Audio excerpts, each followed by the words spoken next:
Bismillahirrahmanirrahim. Assalamu alaikum. Welcome to our new course, third person shooter game in Unity.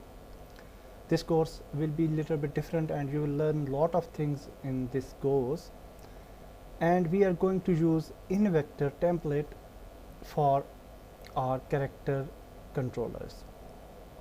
Why we are using certain templates or tools in our game, I will explain a little bit before moving further.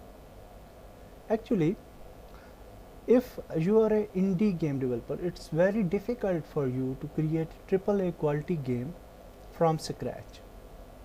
If you want to create your own environments, you have to spend a lot of time, even months or years, to create certain environments.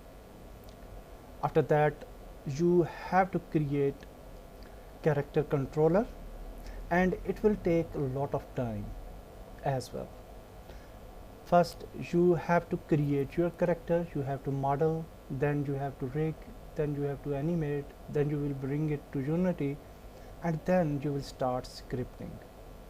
And for smooth character controller, definitely you need a lot of scripting.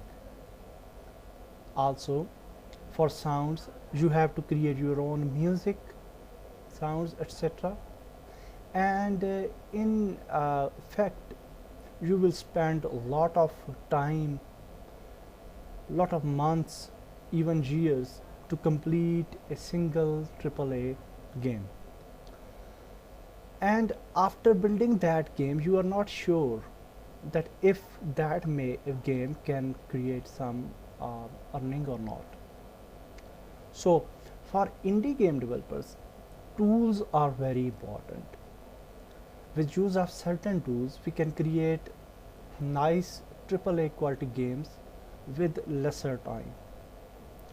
In this course, I will teach you every aspect of game development. We will definitely use the Invector template and some other assets from asset store as well. But at the end, we will our game have our own ideas, our own thinking, which we will spend while creating missions and levels. So from next video, we are going to start our project. Let's meet in next video. Goodbye.